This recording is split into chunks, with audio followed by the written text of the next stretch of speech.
Okay, so I can confirm that those adverts for Apple Macs with Robert Mitchell and David Webb, David David Mitchell and Robert Webb are right because I fixed the sound on my MacBook or David's MacBook in about 5 seconds after reading the help.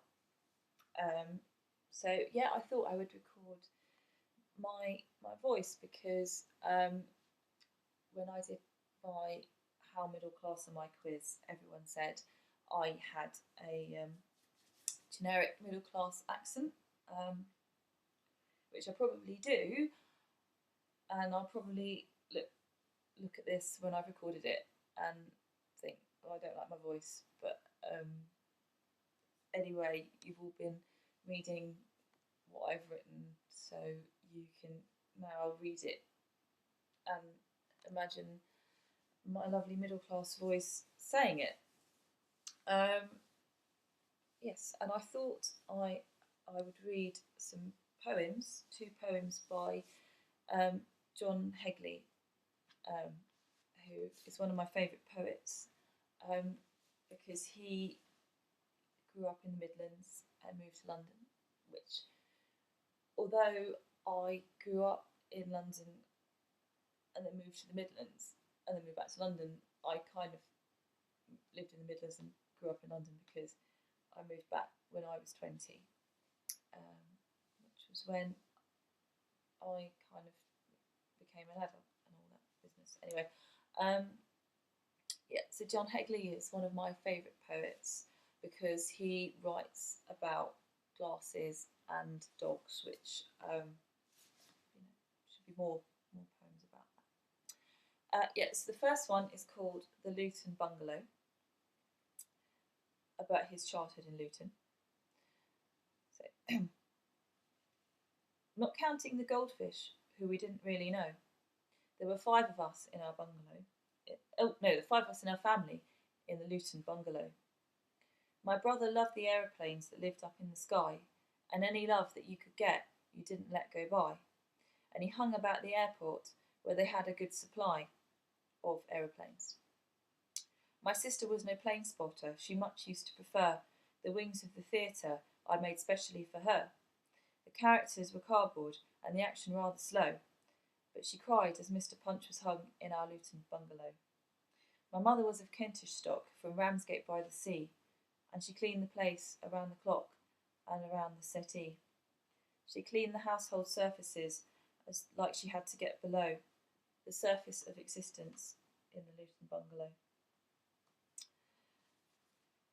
My father's mother, she was French and he was from Paris, and I like to think of my father as the Luton fleur-de-lis. Simon de Montfort may have lived in Luton long ago, and he may have stood on a higher rung, but he had no bungalow. When my father became angry, there was lather, there was foam at the corners of my father's mouth, but still it felt like home. I would hit my sister, then someone else hit me, and all of us went down to church. All of us went down to church to say that we were sorry. The Lord gave us forgiveness, and then all of us would go back for further beatings at the Luton bungalow, which is actually quite a depressing poem.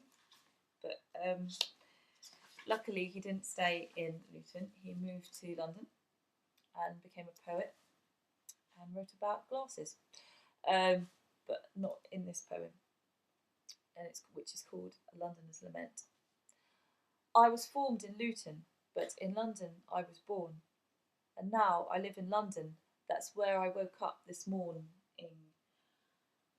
And I went down to the bus stop to catch a 73, and to a bloke stood at the bus stop, I said, "Have you been waiting long?"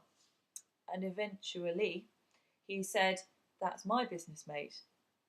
London's got an attitude problem. There's a problem with the air. It's turned into a motor carsy. Can you help us? Tony Blair. There's things that's wrong with London.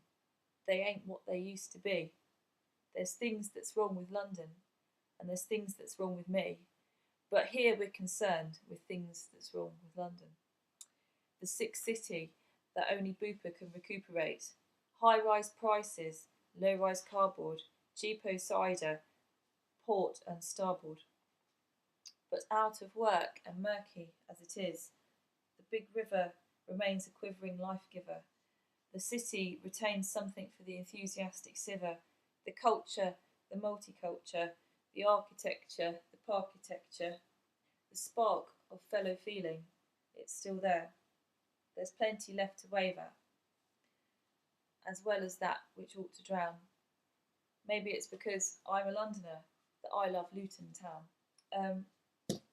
Yeah, so that's some poems and my voice and my hairdo that's not really working today, and my flat, a bit of my flat, and also I won't pick him up because last time he was cross and bit me. But here's my. Hang on, that's not working. My cat here. Hang on. Sorry, bear with me. There he is. Who is having a lovely kip and covering his eyes from the light. Looking very like cats do. And